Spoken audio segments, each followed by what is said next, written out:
Dear friends, as you know that from time to time we cater to your needs by introducing and by delivering such subjects which are beneficial for you, the subjects which are sometimes difficult for you, and the subjects regarding which sometimes you struggle to find the appropriate content. So dear friends, I would like to tell you all that as you know that we are going with our series on operation management, and so far we have conducted numerous lectures under this very series. In our previous two sessions, we talked about just in time, and today also we are going to carry the lecture forward and would be talking more on just in time. The area today we are going to cover in this particular lecture is important success factors in just in time. I mean that in just in time is the area where which we are going to understand the important success factors, and for this we have again with us in our studios Dr. Subhash Kakkad. You know that Dr. Subhash Kakkad is an eminent academician, and with the help of his knowledge he reads students as well as the people in the area of higher education. So without wasting any time, I would like to welcome our guest Dr. Subhash Kakkad. Dr. Kakkad, welcome to the EduCert lecture. So far we have conducted two sessions on just in time. I hope that in today's session also we are going to get a good amount of knowledge through you. So over to you, sir. Thank you, Gitika. Welcome viewers. We are carrying on a series on operations management. This series is series of lectures on operations management. So far we have covered a number of topics, and last two lectures we devoted to just in time. Today again we will understand the just in time and its important success factors. The term just in time is used to refer to an operations system in which materials are moved through the system and services are delivered with precise timing, so that they are delivered at each step of the process just as they are needed, and not before and not later, whenever these are required, and these are provided at that particular point of time. No wastage of time, no holding of the items. When these are required, these are provided. Material is provided, services are provided. Hence the name just in time. Initially the term JIT referred to the movement of materials, parts and semi-finished goods within the production system. Over time the scope of JIT broadened and the term became associated with lean operations also. Lean operations, when somebody becomes lean, what happens to him? He loses fats.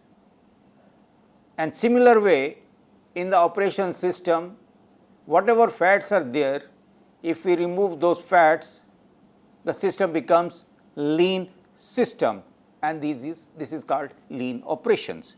Now the two terms are often used interchangeably to refer to a highly coordinated, repetitive manufacturing or service system designed to produce a high volume of output with fewer resources than more traditional repetitive methods which we were using earlier.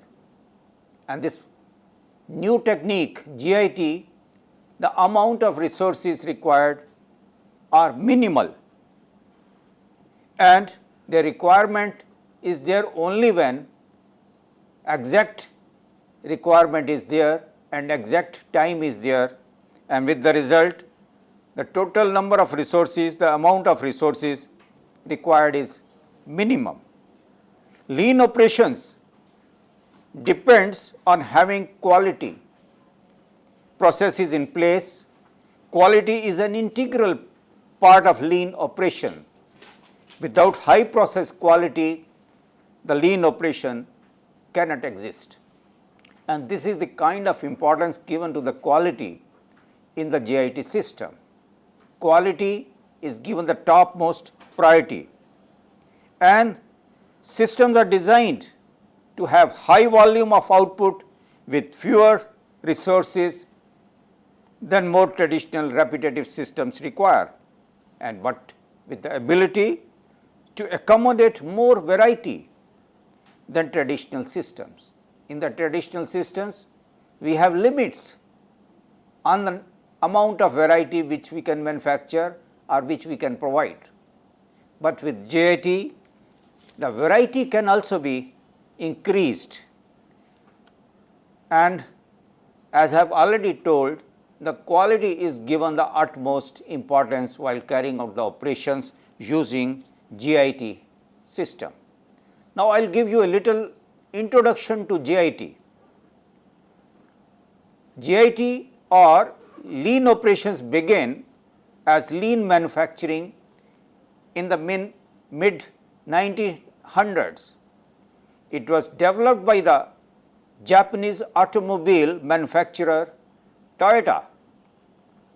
The development in Japan was influenced by the limited resources available at that time.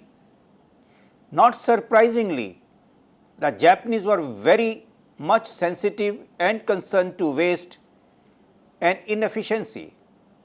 Widespread interest in lean manufacturing occurred after the introduction of a book about automobile production, The Machine That Changed the World, and it was written by James Womack, Daniel Jones and Daniel Roos, and it was published in 1991.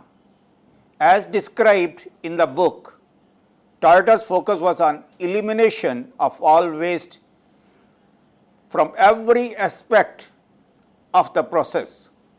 Waste was defined as anything that interfered with or did not add value to the process of producing automobiles.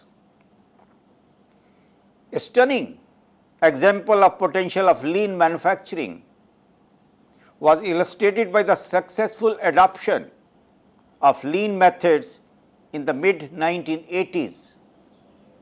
In a Fremont, California auto plant. The plant was originally operated by General Motors, GM. However, GM closed the plant in 1982 because of its low productivity and high absenteeism. A few years later, the plant was reopened and restarted as a joint venture of Toyota and General Motors, GM, and it was called NUMMI, the New United Motor Manufacturing Incorporation. About 80% of the former plant workers were rehired, but the white collar jobs were shifted from directing to supporting workers, and small teams were formed and trained to design, measure and improve the performance. The result, what was the result?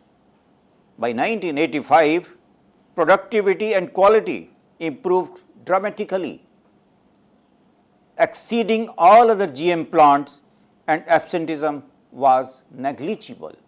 And this was the result of lean operations. As other North American companies attempted to adopt the lean approach, they began to realize that in order to be successful, they need to make major organizational and cultural changes. They also recognized the mass production which emphasizes the efficiency of individual operations and leads to unbalanced system and large inventories was outmoded. Instead, they discovered that lean methods involve demand-based operations, flexible operations with rapid changeover capability. Effective worker behaviors and continuous improvement efforts were the main criteria of operation system. I will give you a brief background of the Toyota approach, and this Toyota approach is there for JIT and lean manufacturing. Many of the methods that are common to lean operations were developed as part of Japanese car maker Toyota's approach to manufacturing. We can get a sense of that approach from some of the terms commonly associated with lean operations. And these are specific terms, and one should know the meaning of these specific terms before starting using the terms in the operations.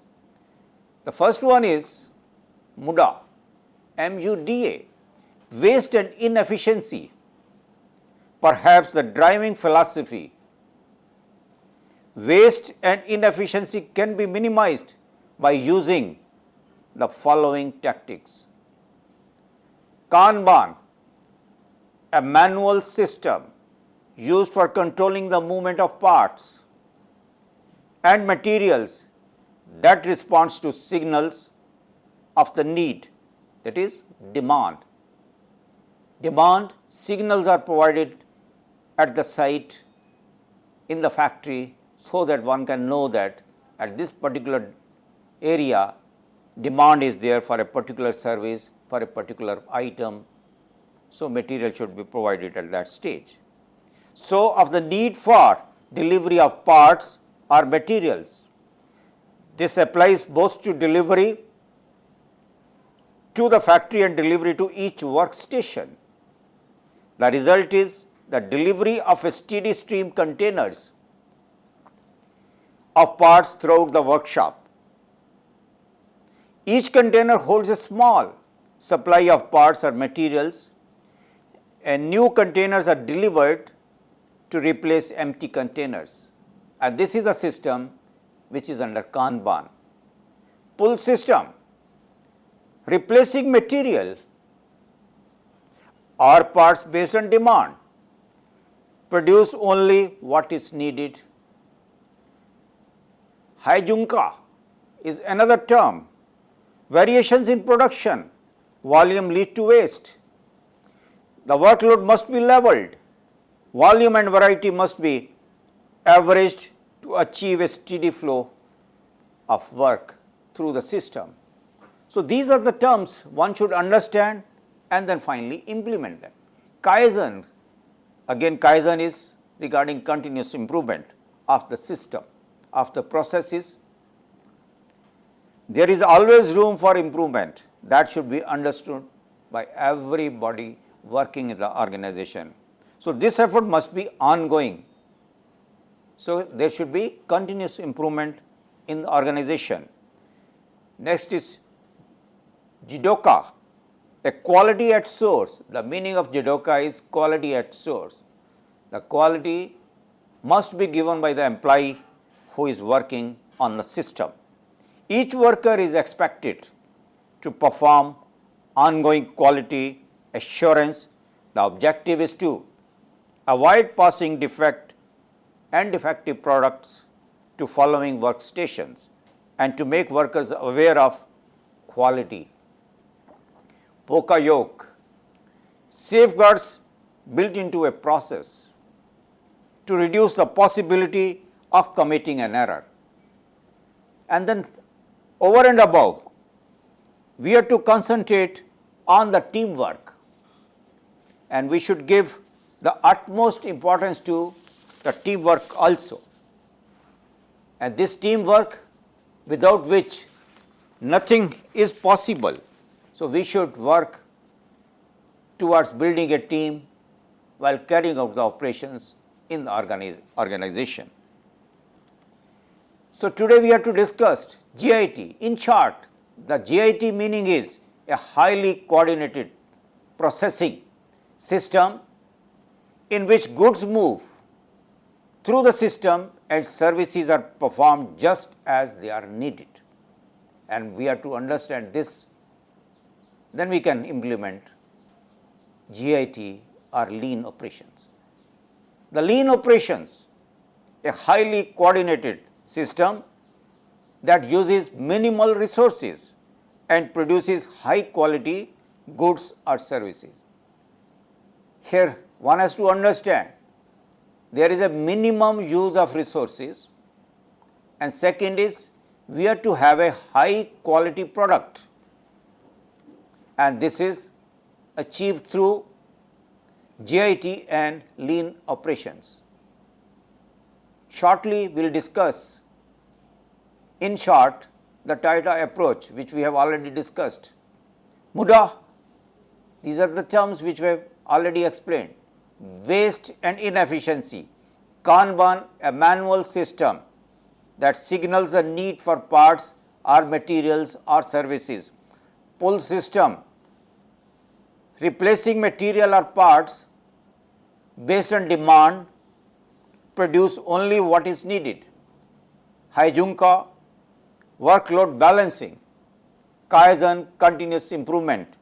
Jidoka, quality at source. Pokayoke, safeguards built into a process to eliminate possibility of errors. So, just in time we have to discuss success factors, and these important success factors will start with personnel working in the organization. Success factors, personnel, organizational elements. So, these are workers as assets. We have to consider workers also as an asset of the company. If we consider the workers as an asset, we can maintain them, we can get output from them, and we should give due importance to the maintenance part of the workers also. Cross-trained workers, there should be cross-functional training to the worker so that the worker is suitable to work in different functional areas in different capacities. Employee empowerment. When we are giving a responsibility to the worker, we have to empower him also. Without authority, if we give him responsibility, his output will not be effective. He will not be efficient. He will always be waiting for the decision from the senior people. Once we have empowered him to take decisions on his own, his efficiency, his productivity will get definitely improved drastically. And then we have to concentrate on the continuous improvement of the workers. We have to train them. We have to assess the training needs of each and every worker working in the organization. We have to import the training, and then we have to assess the impact of training also. Cost accounting should also be taken care of in the organization, and leadership and the project management should not be ignored in the organization. Commitment at all levels should be ensured for successful implementation of JIT and lean manufacturing. Now, we will talk about employee empowerment. Employees empowerment, empowered and cross-trained employees to help clear bottlenecks. If there is a cross-functional training to the employees and if they are empowered, then the bottlenecks will get removed automatically. Get employees involved in product and process. What do I mean? While designing a product and while designing a process, the workers should be involved because they are the people who are going to manufacture the product through the use of processes. So, they both product design and process design should be discussed with the workers. Employees know the job best, so we should get their opinion also while designing the product and designing the processes. And over and above, the workers should be assisted with the desired training. We should assess the training needs of the workers, we should import the training to the workers, and then finally we should assess the impact of training on the workers. Bottom round management style should be used and commitment should be sought from each and every employee in the organization.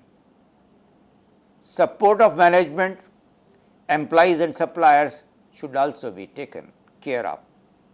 Any improvement must be made in accordance with the scientific methods under the guidance of a teacher at the lowest possible level in the organization. And this is also known as Toyota Production Systems Work Rule. And Toyota Production System, which is also known as TPS, has given us work rules, and this is part of the work rule of TPS, that we should have a scientific approach to each and every problem for which we are finding a solution. Manufacturing planning and control as a success factor, JIT success factor. Uniform production levels. At all the times, we should try to maintain the uniform level of production. Level loading, level schedules, and there should be leveled loading, and through making level schedules. When we say that level loading is there, it means equal loading is there at all the times on the machines, and we have to maintain equal loading at all the times. Pull system of production must be encouraged in the organization, and this system we have already explained a number of times. There are two types of systems, pull system and push system. We have to prefer pull system over push system when we are organizing the implementation of JIT.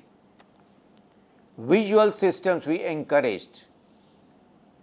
Any requirement of materials, any requirement of raw material, any requirement of semi-finished products should be indicated through signals, and the problems should be highlighted through the signals, so that one can visualize and see the problems through the signals, which is a very effective method of highlighting any requirement or any error or any mistake.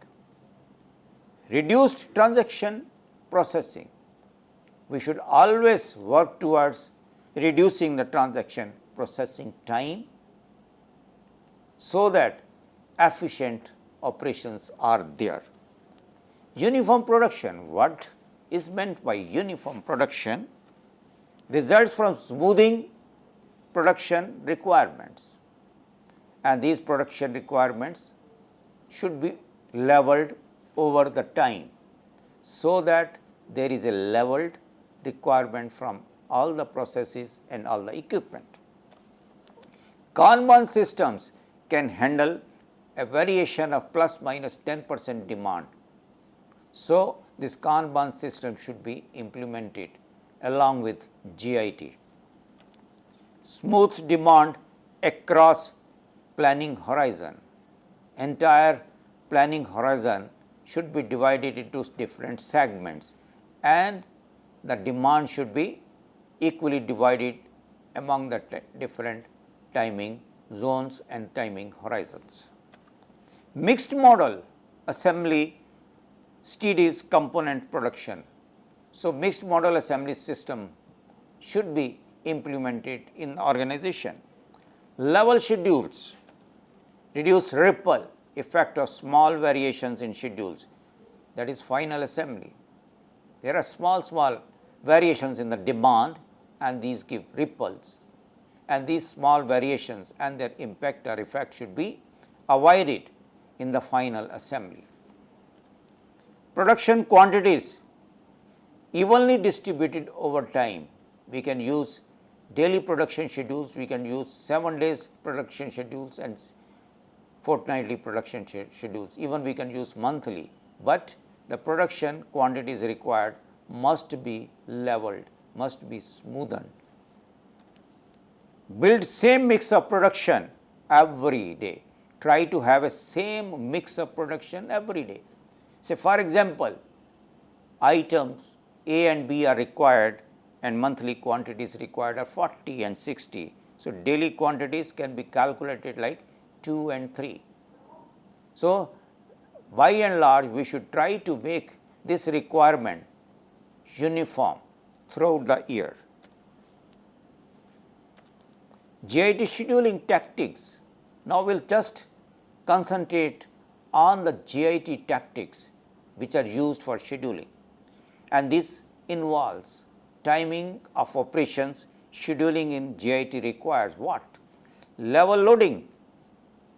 Level schedules be prepared for level loading, and these can be based on some software, and these can also be based on heuristic methods.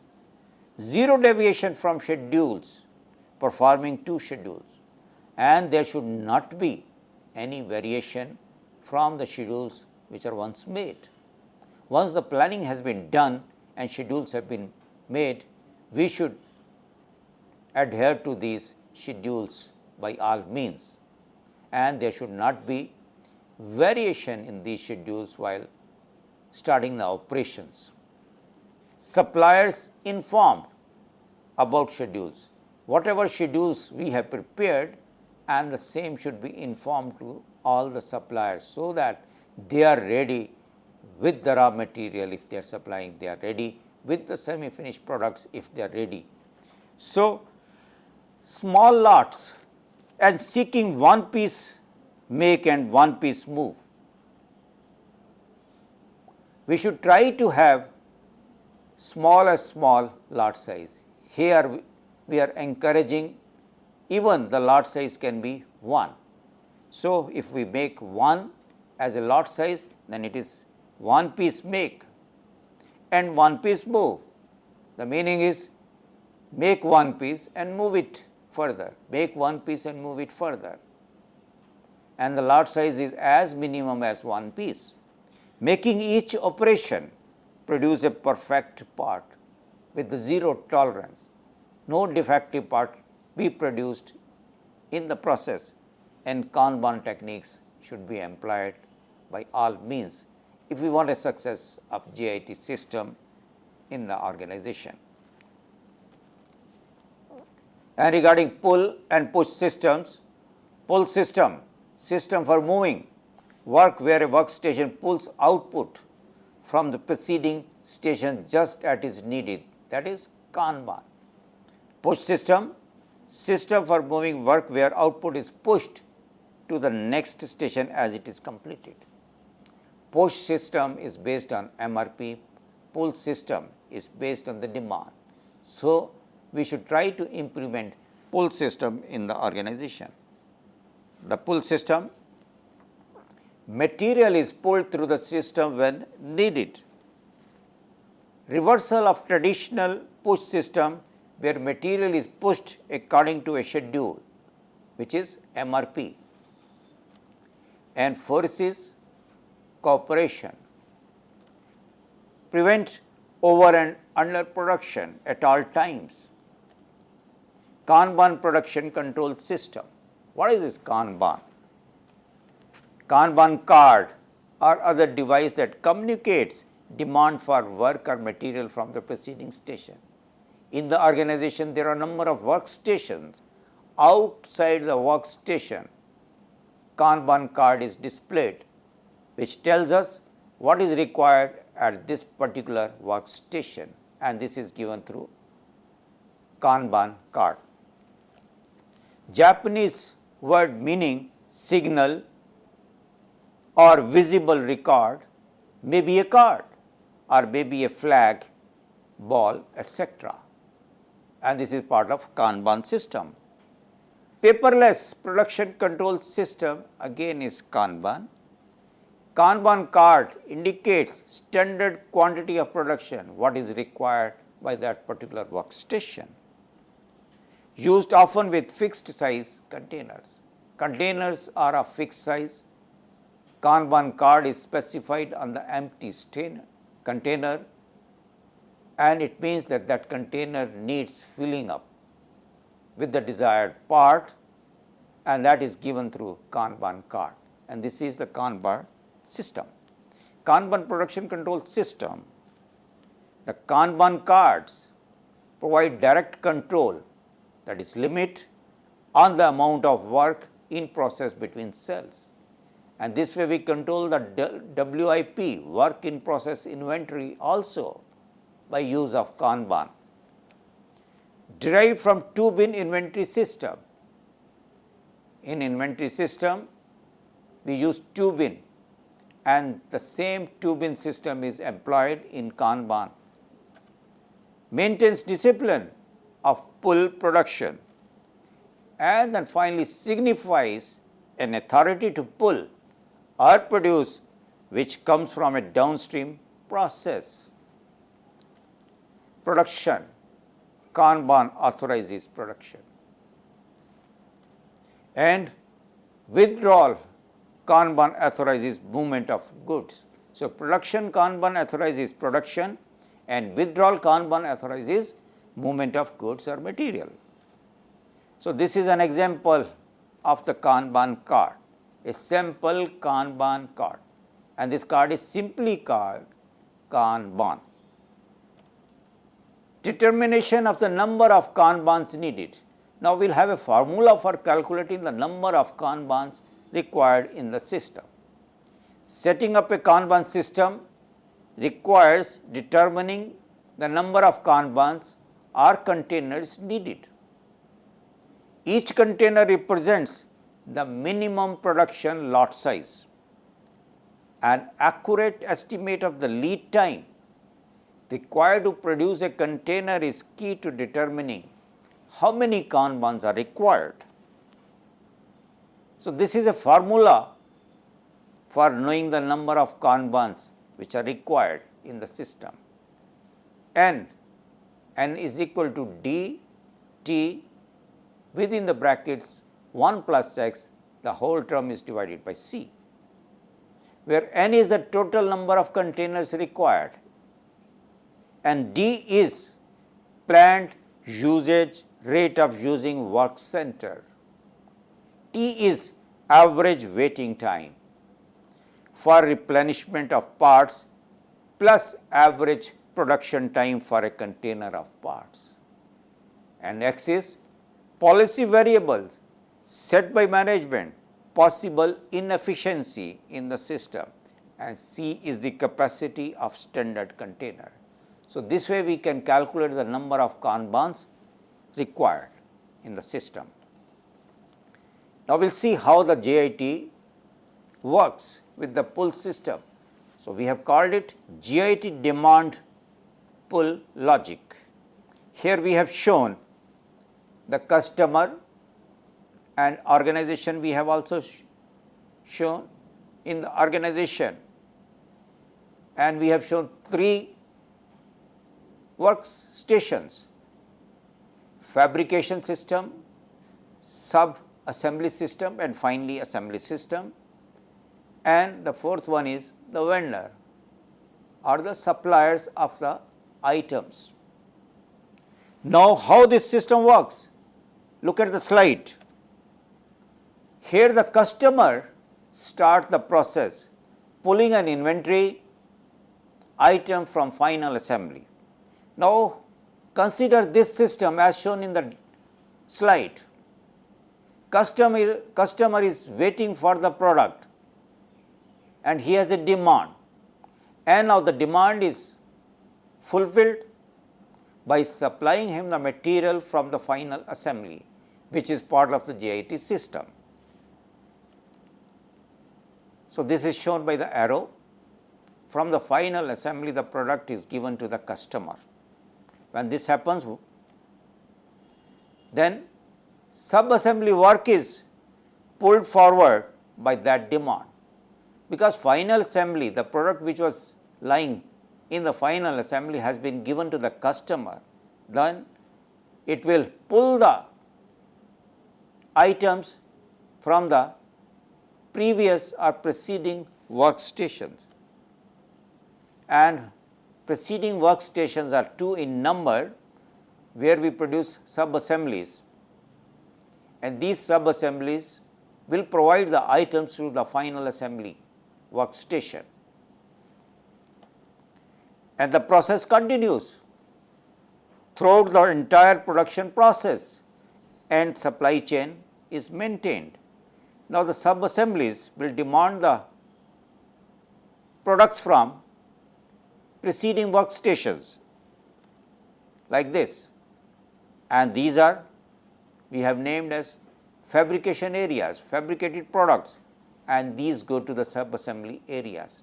Now, the system is pulling the items from the previous or preceding workstations.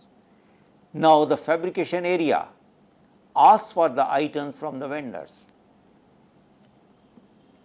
and this way vendors supply the materials to the fabrication areas. And with this slide, we are able to explain the whole chain of movement of items in the pull system, in the JIT system when the demand occurs. Kanban signals pull material through the process, and how these are pulled. Here we have shown two things.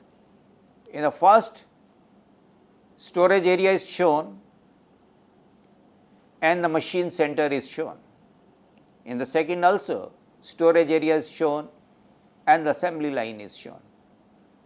In the previous first one, machine center is there where machine parts are prepared and stored, and in the second stage, storage area is there and there is a assembly line where the items are assembled. Here in this diagram, the process begins by the assembly line, people pulling part from storage. Now, look at the assembly line. It has a small storage attached to the assembly line. Customer is pulling the items from this storage area. So, what will happen? Material will flow and the card signal will be flowing. The bold arrow is the material flow and the dotted arrow is the card or the signal flow. Let us see how it happens.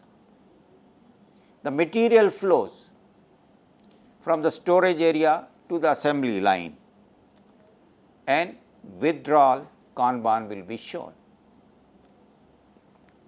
And storage area, and now the movement of Kanban card from the storage area, the items will be, card will move, signaling the supply of this part.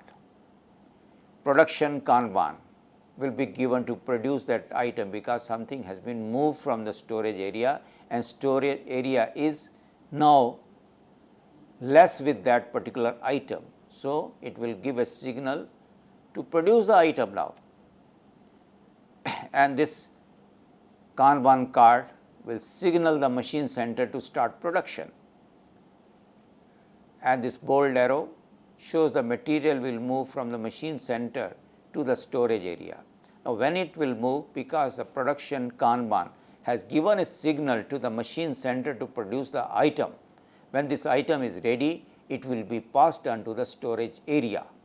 So, this is the way how the materials move and how the Kanban moves. From the storage area, it will go to the storage area in the assembly line. And finally, once the production Kanban is received, the machine center produces a unit to replace the one taken by the assembly line people in the first place. So, this is the way how the things are moved, how the things are pulled, and the Kanban is used. This puts the system back where it was before the item was pulled. So, again we will have the same system. Again we will have a customer who will be pulling the item from the storage area, and the whole chain reaction will start working. JIT success factors, supplier relationships. Now, we will discuss regarding the supplier relationship. Reduced number of vendors. As far as possible, reduce the number of vendors, have only specific and required vendors in the operation. Supportive supplier relationships, and we should maintain the relations with the supplier so that he is able to supply the items whenever they are required. Quality delivery is on time. There are two things. One is the quality and on time delivery. Both should be encouraged from the suppliers. Frequent deliveries in small lot quantities. Here again, we have to give an emphasis on the small lot sizes. Suppliers be asked to give the quantities in small lot sizes and reduced lead times. Lead times should be brought to minimum level so that whenever items are required, immediately they are procured. Reduced transaction processing. We have to reduce the transactions regarding the processing of the order of the supplies and certified vendors. We have to use only the certified vendors who can give the quality product and deliveries on time. Suppliers, JIT partnership are formed. Suppliers should be considered as business partners. Only then they will feel the pinch regarding improving the efficiency and regarding reducing the inventory. JIT partnership eliminate what we are going to get by JIT partnership. Some unnecessary activities can be avoided and we can avoid in-plant inventory totally. We need not keep the inventory in the plant, rather we will keep the inventory with the supplier and he will supply the items whenever they are ready. In transit inventory can also be reduced and we can this way reduce the poor suppliers. Characteristics of JIT partnership suppliers. What are the characteristics? Few in number, nearby, they are located nearby. Long-term relationships are maintained with the suppliers if he belongs to JIT supplier. Analysis and support to enable desirable suppliers to become or stay price competitive. So, analysis should be shared with the suppliers regarding the cost effectiveness of the supplies. Buyer resists vertical integration and subsequent wipe out of supplier business, and this is possible through JIT. Suppliers encouraged to extend JIT to their suppliers and they should be rated second and third tier suppliers. When we are selecting the suppliers, we have to consider first tier, second tier and third tier, and accordingly rating should be given to them. Traditional supplier network, buyer is there and there are a number of suppliers as shown in the slide. There are 7 suppliers and there is one buyer. Each supplier is supplying material to the buyer, and this is a traditional method. But in JIT, we have first tier supplier, second tier supplier and third tier supplier. Third tier supplier supplies the material to the second tier supplier and second tier supplier supplies the material to the first tier supplier, and the first tier supplier directly supplies the material to the buyer. Who is the buyer? You are the buyer and you are getting the material from different suppliers.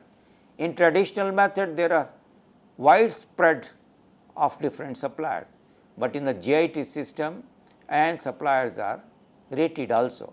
First tier, second tier and third tier. Third tier supplies the material to the second tier and second tier supplies the material to the first tier, and first tier supplier finally gives the material to the buyer.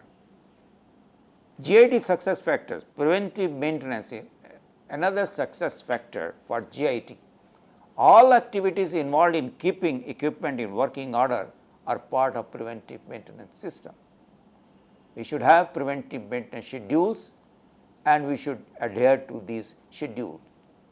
Maintaining equipment in good condition and replacing parts that have a tendency to fail before they actually fail.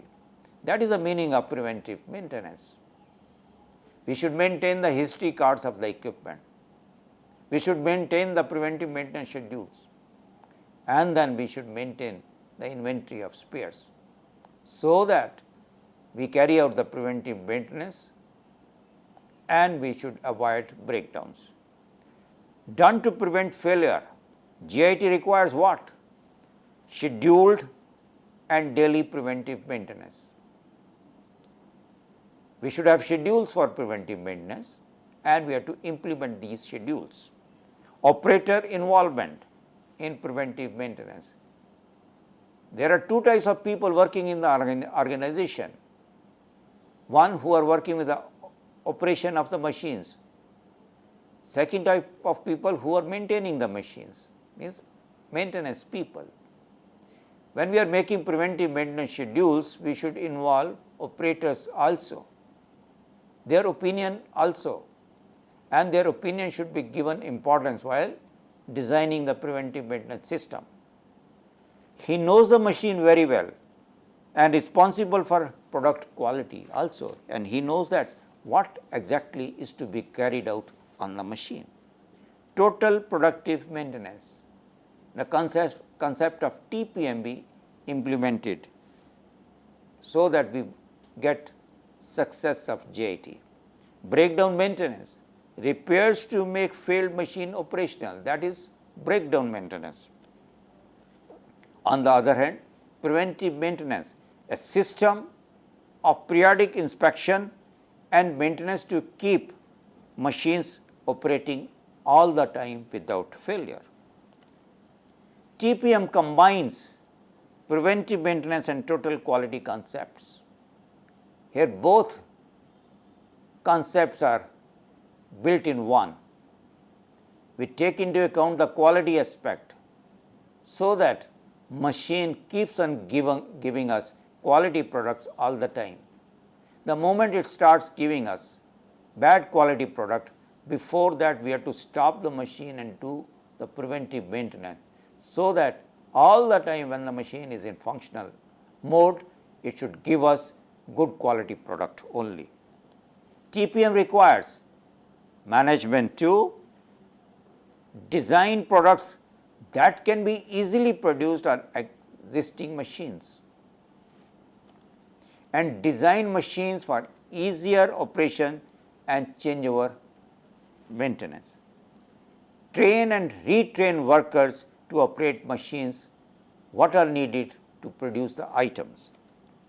Purchase machines that maximize productivity and they have a potential for efficient products and efficient processes.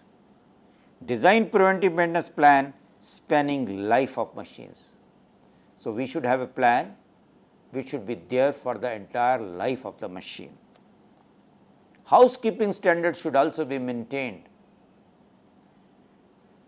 to the excellent condition. Maintaining a workplace that is clean and free of unnecessary materials, housekeeping 5 S's must be used. Sorting, straightening, sweeping, standardizing and self-discipline. And these are 5 S's which are translated from a Japanese system, 5S. Results. What are the results going to be? Queue and delay reduction, speedier throughput, freed assets and winning orders, and these are the results. Quality improvement and reduces waste and wins orders. Cost reduction, increases margin or reducing selling price. Variability, reductions in the workplace, reduces waste and wins orders. Rework reduction reduces waste and wins orders. Yielding, faster response to the customer at lower cost and higher quality, a competitive advantage which one must have all the times so that one can compete in the market with the competitors and then improve the market share every day. We will now give a summary of just-in-time production. Summary is what it is. It is a management philosophy, pull system through the plant, use of pull system, and we will have JIT implemented, and it is one of the management philosophies. What it does? Attacks waste. All types of waste present in the organization, in the operations, are attacked and eliminated. Overproduction is a waste. Idle workman is a waste. Reworking of product again is a waste, and JIT attacks all these wastes and exposes problems and bottlenecks. All the bottlenecks are surfaced out, all the problems are visible with implementation of JIT. When bottlenecks are visible, when problems are known, then they can find solution also. It achieves streamlined production. Production is streamlined. Leveled loading of machines and workstations are there. Workers are equally loaded. There is a less fatigue on the workers, and workers get sufficient time to rest also after fatigue. When such is the case, they will give us effective, efficient production. With the increase in productivity, our profit will improve, which can be passed on to the customer also by reducing the selling price. Next is what it requires. It requires employee participation. All the employees working in the organization must be aware of JIT, lean operations, and they should be involved. They should participate in all the activities of JIT. Industrial engineering should be carried out in the organization and continuing improvement. Kaizen should be encouraged. Each one worker should be encouraged to give Kaizens as many as possible, and these Kaizens be finally implemented to get the results. Total quality control should be encouraged in the organization. Total means which is made up of whole. Quality is the degree of excellence which a product or service provides to the customer. Management is managing, coordinating, directing, planning, controlling activities regarding quality, and this is total quality control or total quality management. Small lot sizes be preferred. Whenever we are deciding on the process of manufacturing a product, we should encourage the use of small lot sizes. Even lot size of one piece production should be encouraged. Make one piece and deliver one piece. That should be the philosophy, and that will implement JIT. What it assumes? It assumes stable environment, and it will give you stable environment if all these things are provided and implemented. Comparison of JIT and traditional systems. There are three columns. The first column is the factor which we are going to discuss. The second is the traditional approach, and the third column is JIT. Now, if we talk of inventory part, traditional match to offset forecast errors and late deliveries. In the traditional method, we will have to forecast the inventory. Sometimes over inventory will be there, and sometimes shortfalls will be there. But in JIT, minimal necessary to operate. Inventory is kept at minimum level, whether it is raw material, whether it is semi-finished product or finished product or work in process inventory, and this is kept to a minimum level. Deliveries. In traditional method, there are few deliveries and these are large deliveries. In JIT system, many deliveries are there and the quantities are small. Why? Because we prefer small lot sizes in JIT system. Lot sizes in traditional system, there are very large lot sizes, but in JIT, these lot sizes are small. Setup runs few and but long runs are there in traditional, but JIT many but short runs are there. Vendors, long term relationships are unusual. We keep changing the vendors every day in the traditional method, but in JIT we consider the vendors as the business partners. Workers necessary to do the work, but in JIT they are considered as assets, and this is the comparison of JIT and traditional system. Transitioning to a JIT system, get top management commitment. Without the help of top management, nothing can move in the organization. So, we should have a support of top management while implementing JIT.